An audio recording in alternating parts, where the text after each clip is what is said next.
Good morning sir. Good morning. Okay, तो sir कुछ सवाल थे मेरे, कुछ एडवाइस भी चाहिए इसलिए आया था। तो मेरा सर खारघर में एक रेस्टोरेंट है जो मैं चलाता हूँ। तो अभी कैसा गर्मी का मौसम चल रहा है, तो उसके लिए सोच रहा था कि रेफ्रिजरेटर ले लो एक शॉप के लिए। तो मैंने उसका कोटेशन वगैरह सब निकाल लिया। उसका टोटल कॉस्ट पड़ रहा है मुझे 12,000, और वो बोल रहे हैं कि 4,000 इंस्टॉलमेंट कर ले और 580 रुपीज़ पर मंथ के हिसाब से 18 मंथ का हफ्ता देना। 4,000 डाउन पेमेंट। हाँ, डाउन पेमेंट हाँ, पड़ेगा। हाँ। और 480 और बैलेंस 8,000 बैंक से लोन देंगे। और बैंक वाला बोला ईएमआई पड़ेगा 581। हाँ, 581 रुपीज़ कुछ मंथली और हाँ 18 मंथ्स फॉर 18 मंथ्स। हाँ, तो अभी क्या है सर कि मेरे पास 12,000 कैश भी रेडी है। हाँ, तो वही मुझे एडवाइस चाहिए आपसे कि मैं क्या करूँ, 12,000 कैश दे दूँ वहीं पे या फिर लोन करके फिर वो परचेस। ओके, मैं समझ गया कृणल। अब मैं तुमको दिखा रहा है जो ये जो इन्वेस्टमेंट डिसीजन है, जो मैं रेफ्रिजरेटर बैंक से बोरो करके लेंगे ना खुद का फंड लेंगे, है? Okay. इसके लिए मेरे पास एक एनालिसिस है, मैं तुमको दिखा रहा हूँ। क्या है? Just come and sit here. You see, this is the fridge you want to buy. हाँ Now here you have an option, either you can borrow or you can use your own fund. Now if you borrow, then what will happen? You have to pay 4,000 rupees. 4,000 rupees down payment.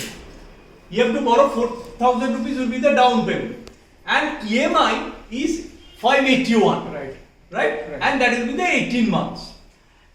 And अगर if you use your own fund, then total 12,000 rupees will चला जाएगा।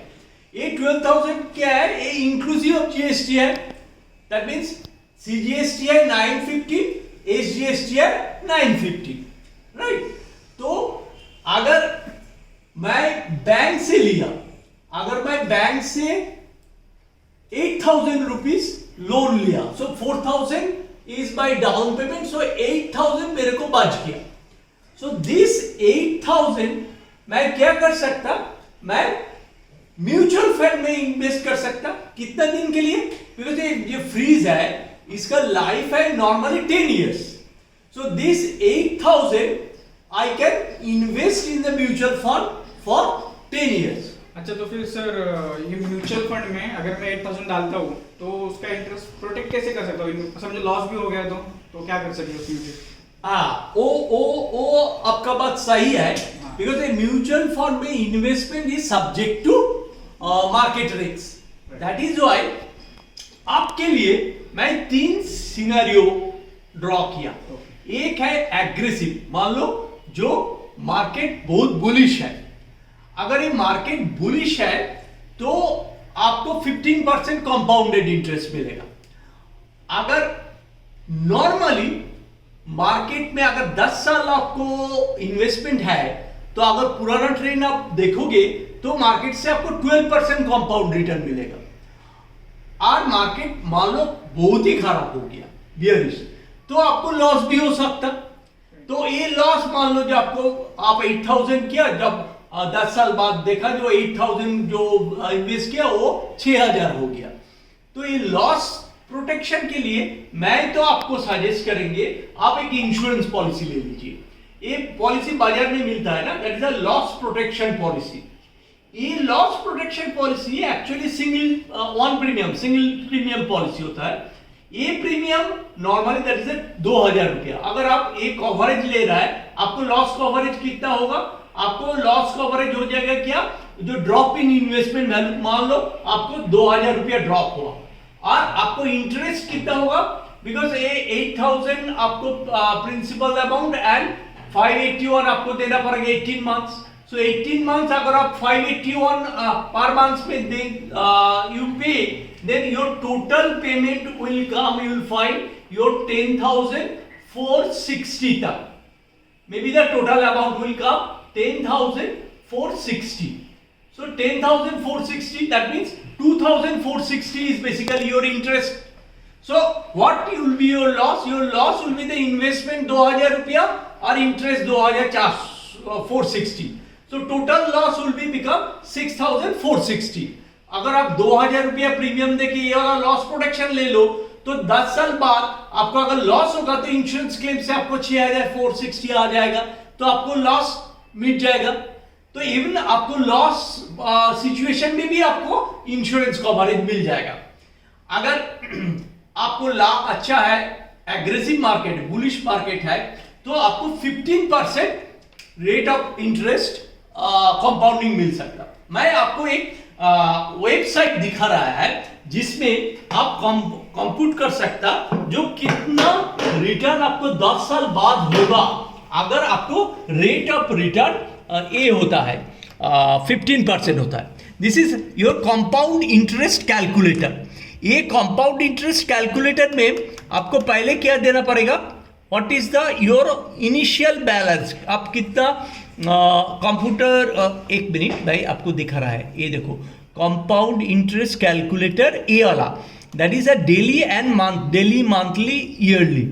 सो इसमें आपको ये आ जाएगा जो कितना आपका ए होगा। तो आप मान लो आप इसमें 8000 रुपीज, सो 8000 रुपीज इसमें एक में है 8000 रुपीज आप इनिशियली इन्वेस्ट किया एक म्यूचुअल फंड में, और ये एग्रेसिव मार्केट में आपका इंटरेस्ट रेट यहाँ देना पड़ेगा 15 ईयर्स 15%, और कितना दिन के लिए दिया 10 साल, बिकॉज वो फ्रिज का लाइफ है 10 साल। सो अगर 10 साल आप देंगे then at the end of 10 years आपका कितना आ जाएगा, आपका at the end of 10 years you will get that this one 35,521। So देखो अगर मार्केट अच्छा है, आप म्यूचुअल फंड में दिया 15% आपको रिटर्न आया, तो 10 साल बाद आपको वो 8000 बार के 35,521 होगा, और आपको खर्चा कितना हुआ, आप इंटरेस्ट दिया बैंक को 2460 एंड इंश्योरेंस कंपनी को प्रीमियम दिया 2000, तो आपको टोटल खर्चा हुआ 4460, तो आपको गेन कितना हुआ 31,061। तो ये 31,061 में आप इससे भी बढ़िया फ्रिज खरीद सकते हैं आपका 10 साल बाद, उसका बाद भी आपको मिल जाएगा। तो ये वाला में आपको कितना प्रोबेबिलिटी होता है, इतना बुलिश मार्केट होने का प्रोबेबिलिटी देखो, तो देखो जो ओनली 20% प्रोबेबिलिटी है बुलिश हो सकता है। मान लो ये बुलिश नहीं हुआ, पर नॉर्मल मार्केट सिनेरियो अगर 10 साल से ज्यादा म्यूचुअल फंड में इन्वेस्टमेंट होता है, इतना जो ट्रेंड एनालिसिस हुआ उसमें देखा गया नॉर्मल रेट है 12%, तो सेम वे अगर आप कंप्यूट करोगे 12% रेट में जिसका प्रोबेबिलिटी है 70%, तो 70% चांस है जो ये 12% रिटर्न आपको मिलेगा ही मिलेगा अगर 10 साल के लिए आप पैसा रखोगे। तो ये 8000 आपको बार के हो जाएगा 26,403 और आपका कॉस्ट 440, सो आपका नेट गेन हो जाएगा 21,943। 91,000 पे भी 10 साल का बाद एक नया अच्छा फ्रिज आप ले सकता। अगर पहले जो देखा, अगर मान लो आपको लॉस हो गया, फिर भी सिंस आप इंश्योरेंस क्लेम ले लिया, तो आपको जितना इन्वेस्टमेंट में लॉस हुआ वो लॉस इंश्योरेंस कंपनी भर देंगे, बिकॉज ये इंडेनिटी है ना, नुकसान भर पाएंगे, तो ये वाला सब भर देंगे, तो आपको ये हो गया। क्लियर? हाँ सर, ओके क्लियर। और कुछ सवाल है? हाँ, तो इसके बारे में मुझे मेरे अकाउंटेंट को भी आप थोड़ा सा गाइड कर दो, तो आया है वो साथ में। अच्छा, कोई ये आपका अकाउंटेंट सुनील। अरे सुनील जी बैठिए। Sir good morning sir. Good morning. कैसे हो? मैं फाइन। सर मैंने कुछ क्वेश्चन लाया हूँ हाँ। रिगार्डिंग फ्रिज परचेज के बारे में, हाँ। तो आप मुझे क्लियर कर दीजिए। ठीक है।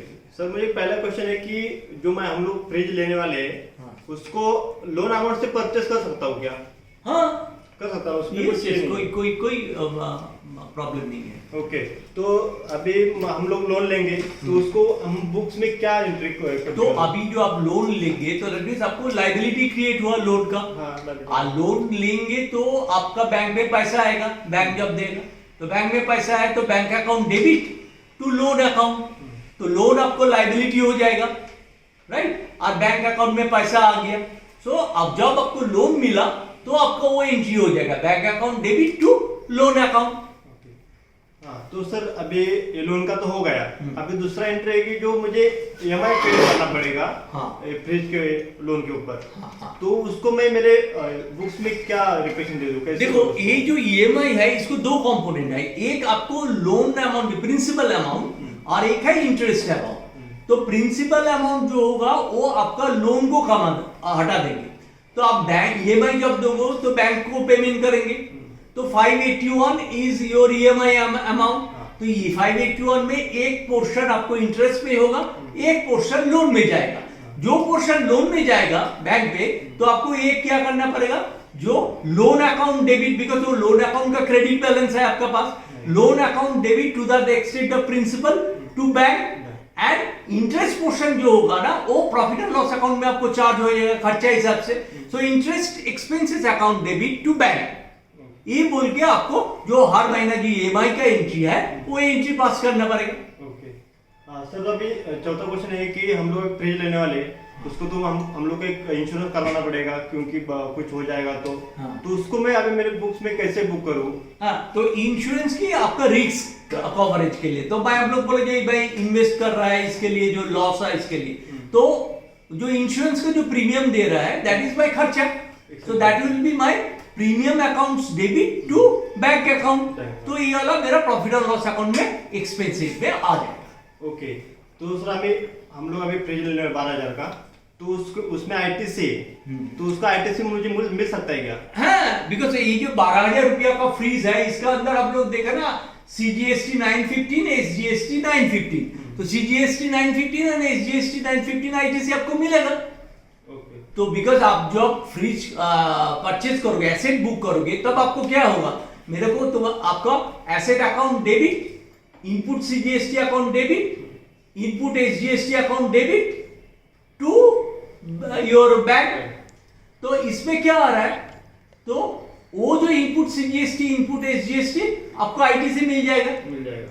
ओके, और सर अभी मुझे जो EMI का जो इंटरेस्ट पेड करना पड़ेगा, तो उसको मेरे इनकम टैक्स में क्या इम्प्लीकेशन पड़ेगा? हाँ, तो ये लेके थोड़ा इशू है, बिकॉज सब ये जो इंटरेस्ट दिया, तो interest on purchase of a capital assets, because वो लोन लिया कैपिटल एसेट के लिए, तो सम इशू है whether it will be considered as a capital expenditure और whether it will be considered as a revenue expenditure. There are some disputes on that thing, but according to me जो interest हम लोग दे रहा है that is a cost of borrowing.